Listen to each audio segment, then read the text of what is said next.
Hello everyone, welcome to this video tutorial.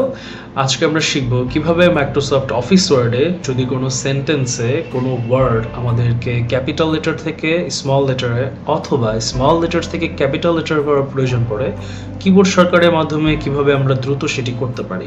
আমরা এখানে একটি সেন্টেন্স দেখতে পাচ্ছি যেখানে কুইক, জাম্পস, ডগ এগুলো ক্যাপিটাল লেটারে রয়েছে এবং এছাড়াও ফক্সের এফটি ক্যাপিটাল লেটারে রয়েছে। যেহেতু এটা কারেক্ট ফরম্যাটে নয়, আমাদেরকে একটি স্মল লেটারে লিখতে হবে। সো আমরা সাধারণত কি করে থাকি, ওয়ার্ডটি ডিলিট করে পুনরায় লিখে থাকি, বাট এটি অনেক সময় সাপেক্ষ। There is a keyboard shortcut যার মাধ্যমে আমরা অনেক দ্রুত এইগুলো ফিক্স করে ফেলতে পারবো। চলুন দেখে নিই কিভাবে। সো আমরা এখন যে লেটারগুলোর কেস চেঞ্জ করব সেগুলো আগে সিলেক্ট করে নিচ্ছি। Now press shift plus F3 and see the magic. Just একটা ক্লিকে আমরা লেটারগুলোর কেস ক্যাপিটাল লেটার থেকে স্মল লেটার করে ফেললাম।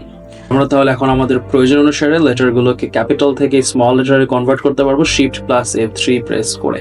কিন্তু শিফট প্লাস F3 শুধুমাত্র যে আপনাকে ক্যাপিটাল লেটার থেকে স্মল লেটারে কনভার্ট করতে পারে বিষয়টা কিন্তু এমন নয়। আমি আপনাকে দেখাচ্ছি। আপনি যদি ফর এক্সাম্পল এখানে পুরোটা টেক্সট আমি সিলেক্ট করেছি, আমি যদি এখন শিফট প্লাস F3 প্রেস করি দেখতে পাচ্ছেন যে পুরো সেন্টেন্সটা আমার ক্যাপিটাল লেটারে কনভার্ট হয়ে গেছে।